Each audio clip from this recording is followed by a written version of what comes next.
The first 5 years of a business tests everything: the idea, the customer, the cash, the family, the founder's ability to learn before the runway disappears. If America wants more veteran-owned businesses, should federal tax policy help qualified founders reinvest during those early 5 years? I believe the question deserves a serious answer, not a slogan, a policy. Episode 13 challenged New York to study a first 5 years incentive. At the federal level, lawmakers have already introduced a narrow idea.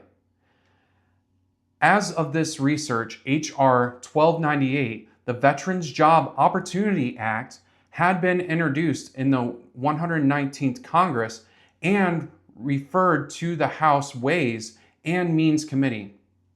It had not become law.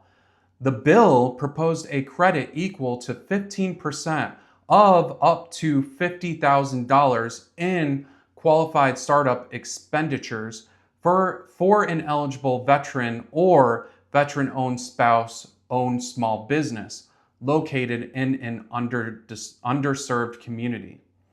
That means the maximum credit on that state-based would be $7,500, subject to the bill's full rules.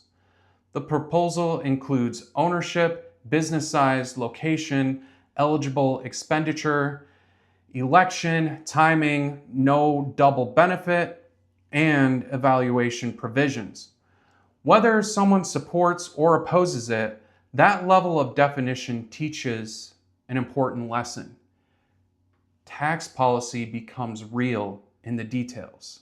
The VestVet debrief idea is much larger. Consider a 50% federal tax benefit during the first 5 years for qualified SDVOB startups. But 50% of what? We need to choose. A tax credit subtracts an amount from the tax owed under the applicable rules. A deduction generally reduces the income subject to tax. A rate reduces the percentage applied to a tax base. An expensive credit reimburses part of defined spending. A payroll credit rewards hiring or wages. An investment credit rewards eligible equipment, technology, training, or facilities. These designs send help to different businesses at different times. A company with no taxable profit may receive little immediate value from a non-refundable income tax credit. A refundable credit may reach that company, but it increased physical exposure and requires careful verification. A payroll credit helps employers, but may do little for a disciplined solo business. An investment credit can support growth, but may favor capital-intensive industries. There is no neutral design. The policy chooses what behavior to reward. Would the incentive apply to every veteran-owned small business or only service-disabled veteran-owned businesses? Would military spouses qualify?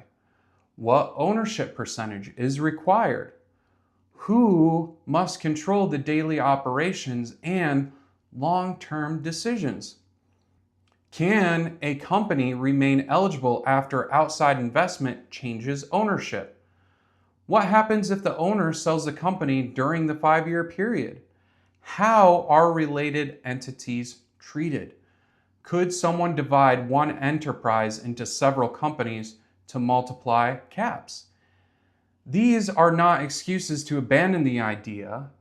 They are the questions that protect legitimate veterans founders from a program damaged by abuse. When does the clock begin? entity registration, first revenue, first year with deductible business activity, certification. A founder may register a company long before operations begin. Another may operate as a sole proprietor before forming an entity. An existing company may later become veteran-owned. The law needs a consistent start point and rules for predecessor businesses, reorganizations, acquisitions, and ownership changes. It should also ask whether the benefit remains consistent for 5 years or changes as the company matures.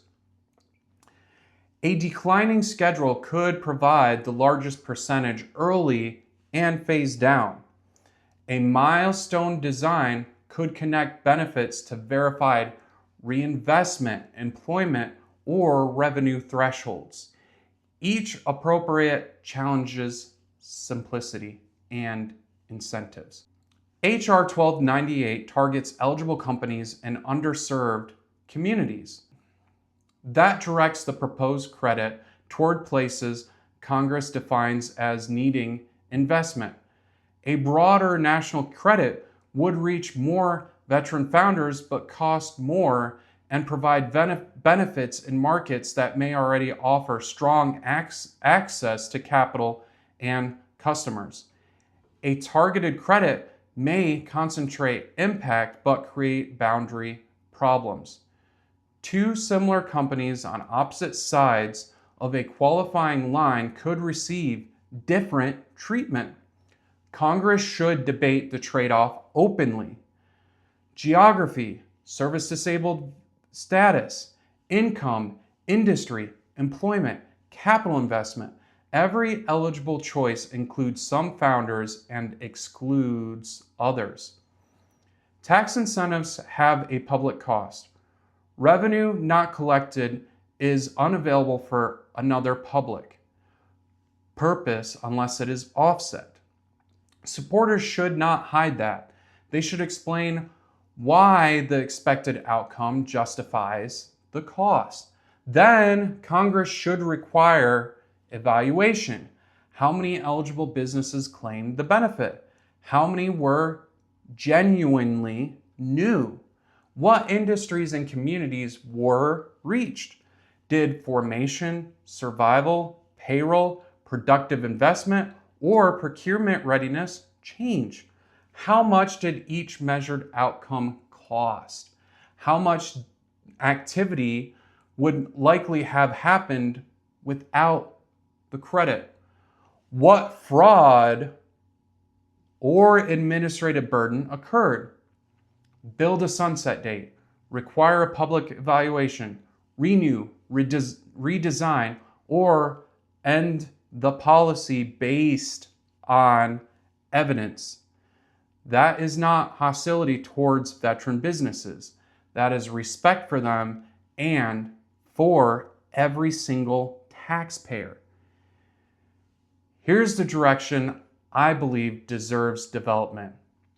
Create a capped, time-limited federal credit for qualified veteran-owned startups. Make the eligible users clear. Consider a refundable component only where strong verification supports it. Prevent double benefits and related entity games from happening. Coordinate definitions with existing federal veteran business certifications where legally appropriate. Include underserved communities without pretending geography is the only barrier. Add a separate targeted reinvestment pathway for established veteran-owned firms creating measurable capacity or jobs. Require independent valuation and a sunset. And write the instructions so a legitimate small business can understand them without hiring a huge army of consultants. That proposal still needs tax experts, budget analysts, legal review, veteran-owned input, and legislative drafting. It also needs a clear answer for businesses that close, sell, relocate, or lose eligibility during the 5-year period. Rules written before launch are fairer than surprise clawbacks after founders have already made their decisions. Conviction should begin the work. It should not replace the work. America says it wants more veteran entrepreneurs. Then America should examine whether its tax system can help qualified founders survive the hardest early years and reinvest responsibly. But 50% for 5 years must become more than a rallying line. Define the base, define the owner, define the clock, cap the exposure, protect against abuse, measure the outcome, publish the result. That is how a bold idea becomes credible policy. In the next episode, episode 15, we turn from taxes to institutions already spending billions of dollars, conducting research, training workers, and shaping local economies. Colleges should not only just educate veterans, they should learn how to do business with qualified veteran-owned companies. Reward the first 5, then require the policy to prove its value. So subscribe to the VestVet debrief so you don't miss the next episode of us calling out the next college universities.